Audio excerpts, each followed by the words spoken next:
अब सवाल है कि राजेश शर्मा उस समय दोषी भी थे, तो पुलिस के बड़े पदाधिकारी ने उन्हें जांच में फिर बचा दिया। ऐसी स्थिति में किसी को भी घर से बुला करके ले जाना और मार देना, ये एक जघन्य अपराध है। वो एसडीपीओ जो थे उनकी गिरफ्तारी, मतलब गिरफ्तारी होनी चाहिए, हालांकि उम्मीद नहीं है, गिरफ्तारी होनी चाहिए थी। और साथ ही साथ मैं ये भी मांग करता हूँ कि जगतवीर राय के साथ जो हुआ था, अभी तक उस पर कोई डिसीजन नहीं आया है। एफएसएल की रिपोर्ट में आया कि वो नशे में था। बिहार में शराब बंद है और आपका ऑन ड्यूटी ऑफिसर शराब पीकर किसी को जाकर छाती में 3 गोली मारता है। पहले से इसके लिए कुख्यात रहे हैं, उन्होंने वहाँ भी अपना प्रेस्टीज इसमें बना के घटना कर दिया है।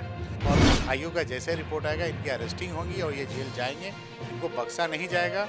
इन्होंने गलत किया है तो गलत है, इनके साथ कोई नहीं करा रहा है। नमस्कार, आप देख रहे हैं फर्स्ट लुक बिहार और मैं हूं निशा श्री। और आज हम आपके सामने उपस्थित हुए हैं एक बहुत ही ऐसे चर्चित मुद्दे पर बातचीत करने के लिए जो अभी पूरे देश में इसकी सनसनी बनी हुई है, और वो है फेक इनकाउंटर को लेकर कि किस तरह से आरा में भरत तिवारी का इनकाउंटर किया गया और उससे किस तरह से मुजफ्फरपुर में 2007 में MIT में जो इनकाउंटर हुआ था वो मुद्दा जो है वो फिर से चर्चा में आ गया है। और इन दोनों इनकाउंटर्स के बीच जो एक कड़ी जुड़ती है वो है SDPO राजेश शर्मा। आखिर क्या है ये पूरा मसला, इसी बारे में डिबेट करने के लिए जो अलग अलग राजनीतिक दलों के लोग हैं वो यहाँ हमारे साथ उपस्थित हैं। सबसे पहले उनका परिचय आपको करा दें। हमारे साथ भाजपा के जुनैन खान जी हैं, साथ में हैं अनिल कुमार सिन्हा जी जो कि वनवासी कल्याण मंच से जुड़े हुए हैं, यूथ कांग्रेस के आनंद कौशल जी हैं, राजद के इकबाल मुन्ना जी हैं और वरिष्ठ पत्रकार रविंद्र कुमार सिंह जी हैं। रविंद्र कुमार सिंह जी से ही सबसे पहले शुरुआत करेंगे। आखिर मुजफ्फरपुर और आरा इनकाउंटर में SDPO राजेश शर्मा का कनेक्शन क्या है? जी, राजेश शर्मा मुजफ्फरपुर में भी सदर थाना के इंस्पेक्टर थे, STF में भी थे।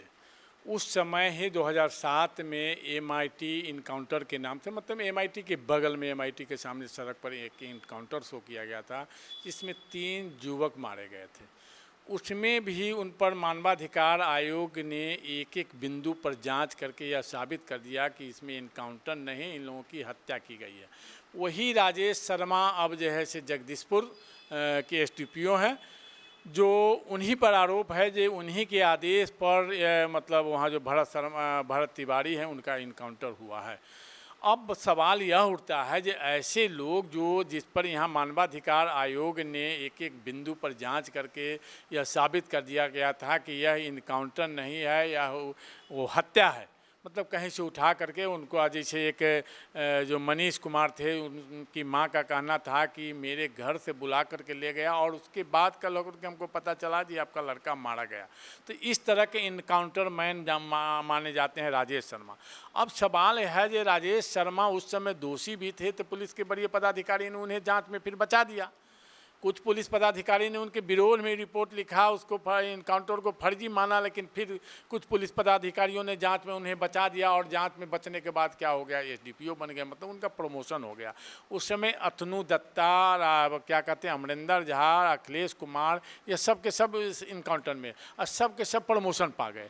तो आखिर इस व्यवस्था में इस तरह के जो दोषी लोग हैं उनको अगर प्रमोशन देते रहिएगा तो एक भारत क्या कई भारत का इनकाउंटर हो सकता है। इसलिए जब भारत के इनकाउंटर में भी उसका नाम, भरत तिवारी इनकाउंटर में भी जब राजेश शर्मा का नाम आ गया, उन पर FIR दर्ज कर लिया गया, तो उस स्थिति में उन्हें अविलंब बर्खास्त करके गिरफ्तार किया जाना चाहिए, ताकि फिर आगे से कोई भी पुलिस पदाधिकारी इस तरह का निर्णय नहीं ले और इस तरह की अराजकता समाज में नहीं फैले।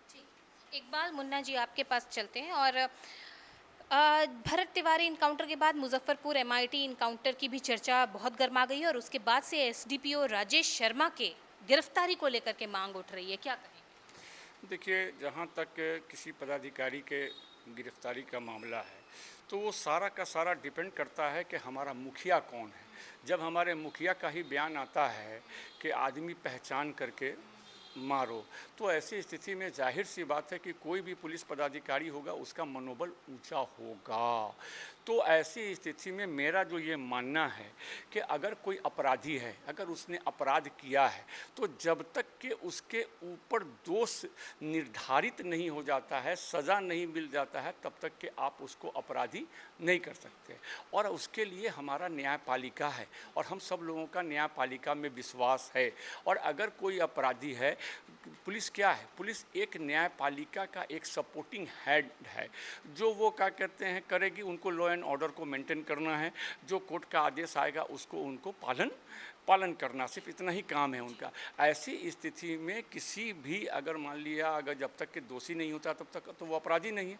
ऐसी स्थिति में किसी को भी घर से बुला करके ले जाना और मार देना ये एक जघन्य अपराध है, चाहे वो कोई भी पदाधिकारी हो, उससे हमको मतलब नहीं है। ऐसी स्थिति में मानवाधिकार आयोग को ये संज्ञान में लेना चाहिए, सुप्रीम कोर्ट को ये संज्ञान में लेना चाहिए कि जब तक के किसी भी व्यक्ति पर कोई दोष जो है गठित न हो जाए तब तक के जो है, और अगर दोष अगर गठित भी हो जाता है तो उसके लिए फांसी की सज़ा है, उसके लिए उम्र कैद की सज़ा है, उसके लिए उसके धारा के हिसाब से उसको 5 साल 10 साल जो होता है उसकी वो सज़ा होगी, उसको वो सज़ा मिलेगी।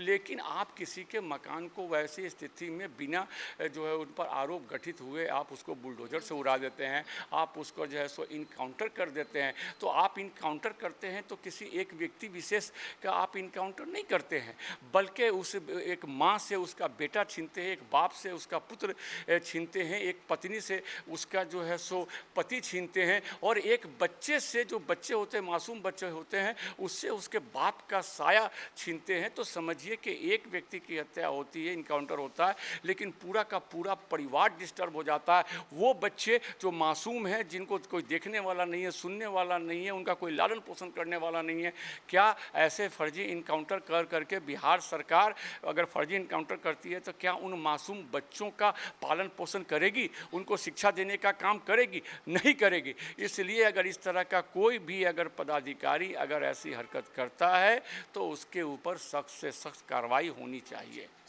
आनंद कौशल जी, हरे गमछे वाले बयान के ऊपर आरजेडी के वरिष्ठ नेता ने कहा कि सम्राट चौधरी ही जब इस तरह की बयान देंगे तो फिर कैसे लोग पुलिस पर और न्याय व्यवस्था पर भरोसा कर पाएंगे?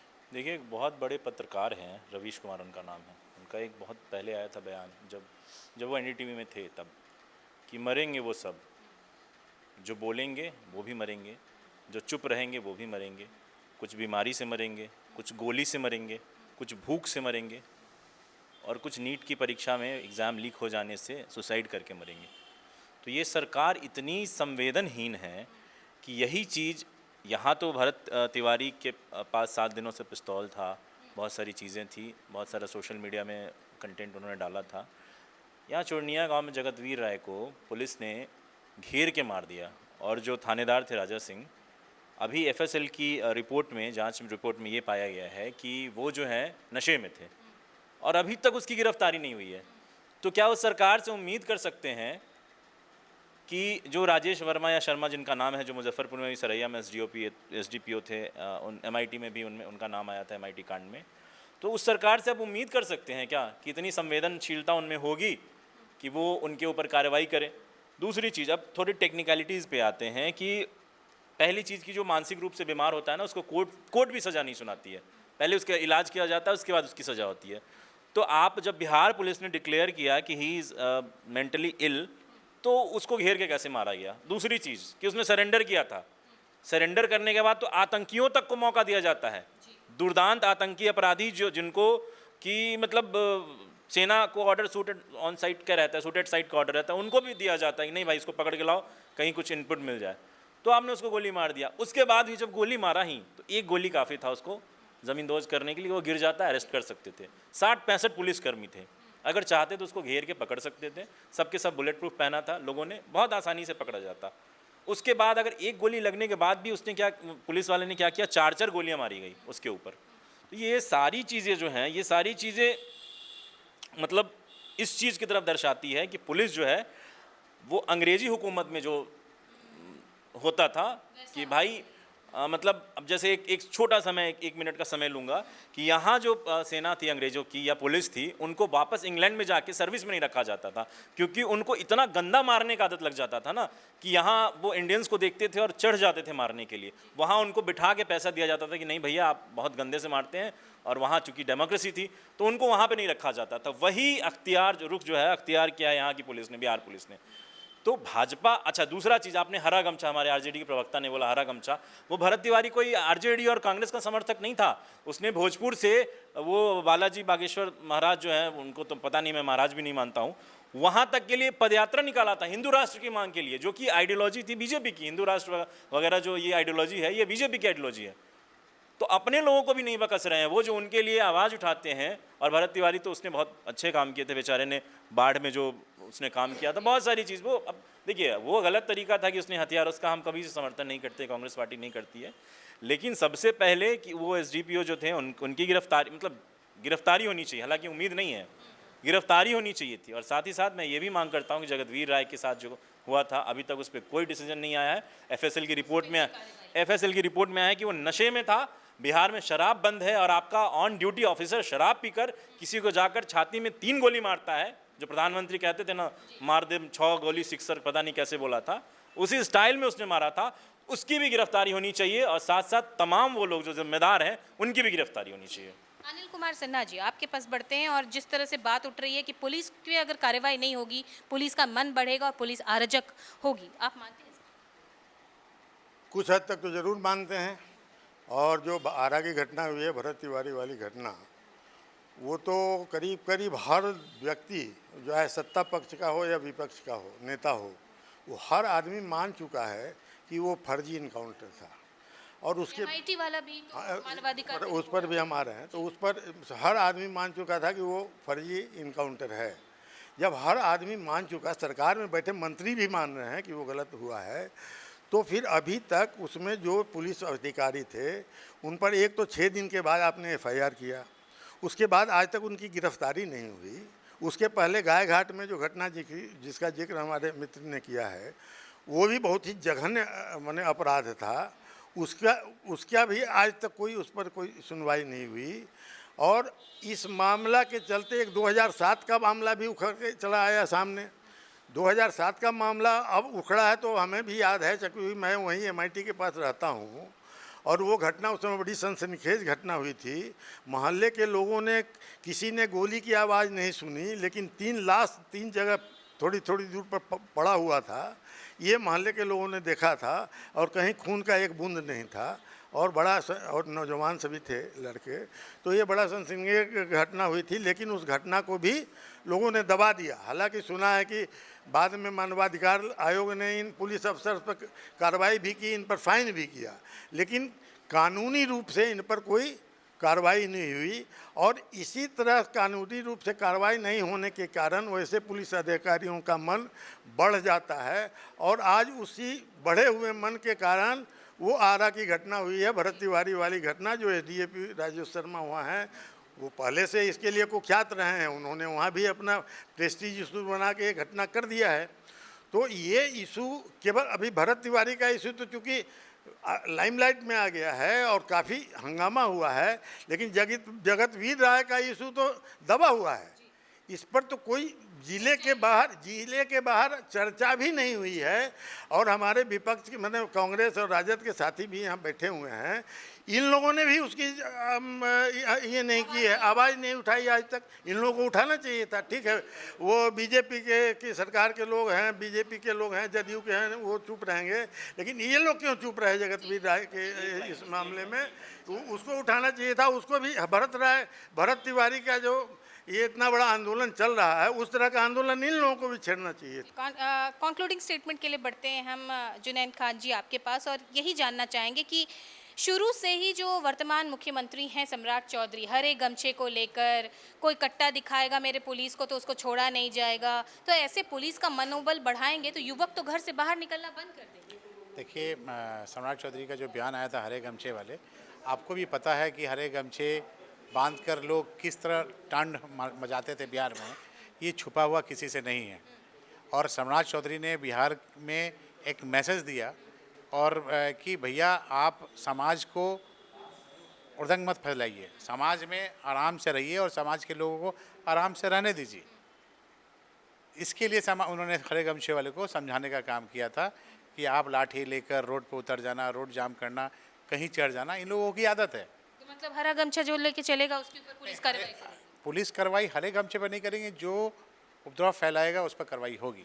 और ये जो अभी पुलिस है SDPO जो मुजफ्फरपुर एनकाउंटर में भी शामिल थे, इनको तो कम से कम इनको तो पकड़ के जेल में डालिए। ये जाएंगे, अभी 22 और 23 तारीख के बीच में इनका FIR इन पर दर्ज हुआ है और आयोग का जैसे रिपोर्ट आएगा इनकी अरेस्टिंग होगी और ये जेल जाएंगे, इनको बख्शा नहीं जाएगा।